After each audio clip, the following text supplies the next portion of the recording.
Hi, welcome to Senior Notebook. My name is Candy Reed, a member of the team, and my guest today is Carol Husak, who's also a member of our team. And we're here at the Chemung Speedrome in Chemung, New York. And Carol is going to be talking about how she got involved with motorsports, and she's also an announcer for the races. Carol, thanks for inviting us. This is great, a beautiful day. Yeah, it's a beautiful day, and welcome to my second home. Glad to be here.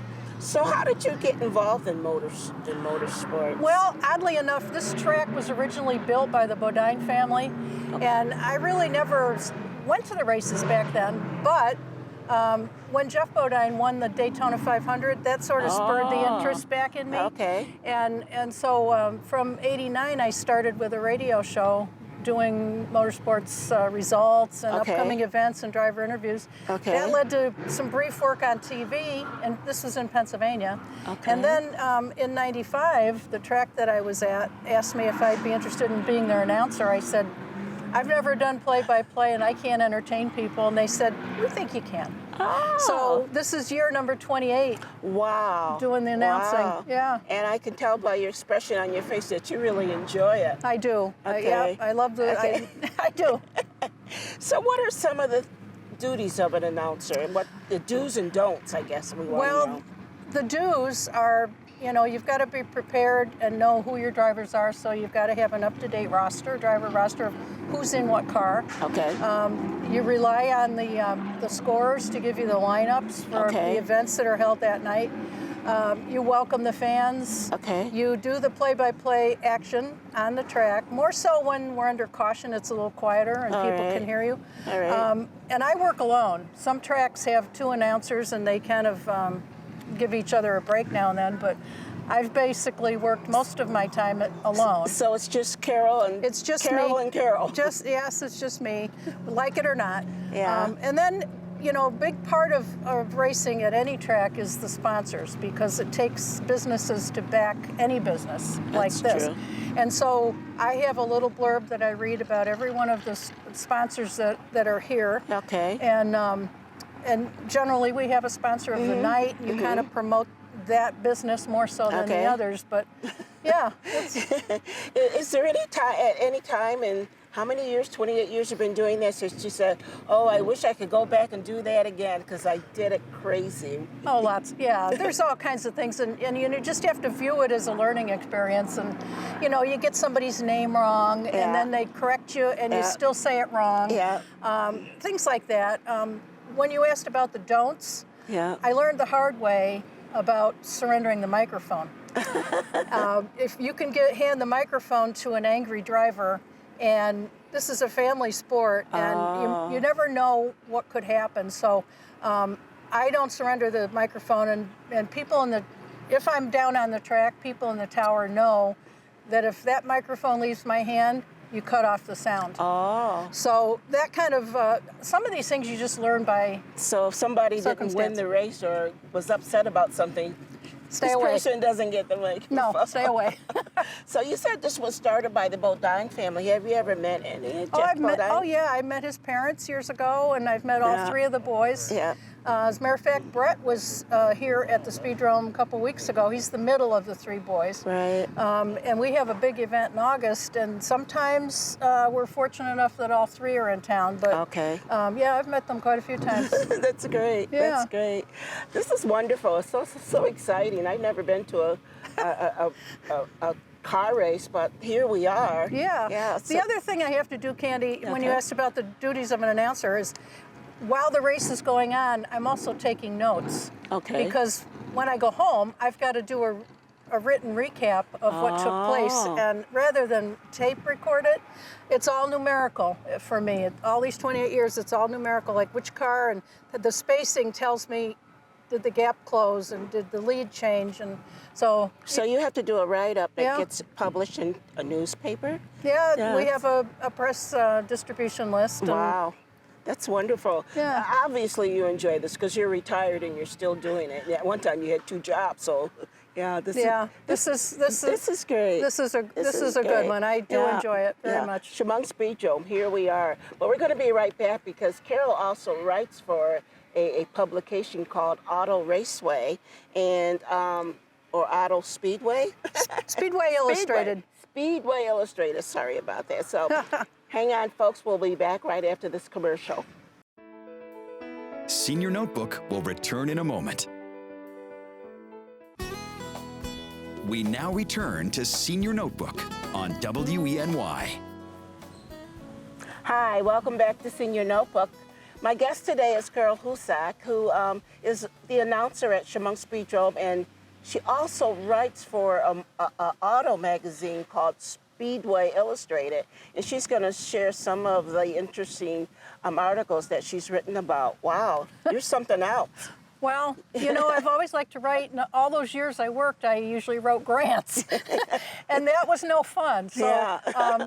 But I've been writing, and I'm fortunate that Speedway Illustrated, which is one of the few remaining magazines on motorsports, Really? Wow. liked what I wrote, and they actually pitched a story to me last year.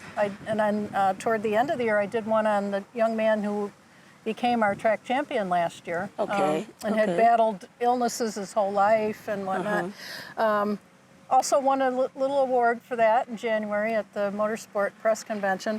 But what I do is, because they have an international audience, mainly the United States, but they do have subscribers, and it is a subscription-only magazine. Okay. They have subscribers all over the world. Okay. So you don't want something that maybe will only interest people in Chemung County, let's say. True. Or right around here. So you try to come up with ideas on things that would have a general interest to people. Okay. Like that young Okay. man overcoming so much to win two championships last year. And so you have to submit an idea, and whether it would be an article. So that's how you get started. You submit an idea. Yeah, and I've kind of got an in with them now, which is nice. And you submit an idea with a little narrative, little summary of what it would be and your angle on it. Okay. And whether it would be an article with pic photos or would it be a column. So I've had a couple columns in here also. Wonderful. So this is one that was in the May issue on a man named Boom Briggs. And he's a super late model driver from western Pennsylvania, from a little town of 200. And I was fascinated by his name, which came actually from his grandmother. He fell a lot when he was a little boy, and his name is Rick, and she called him Ricker Boom.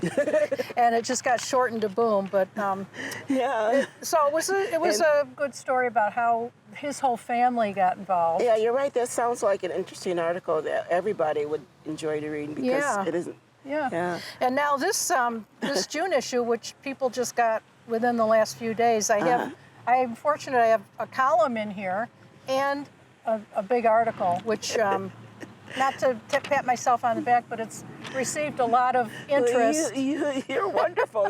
She has her own column in this magazine. Isn't it wonderful? Well, once in a while, yeah. This column was, and you know, where do I get these ideas from?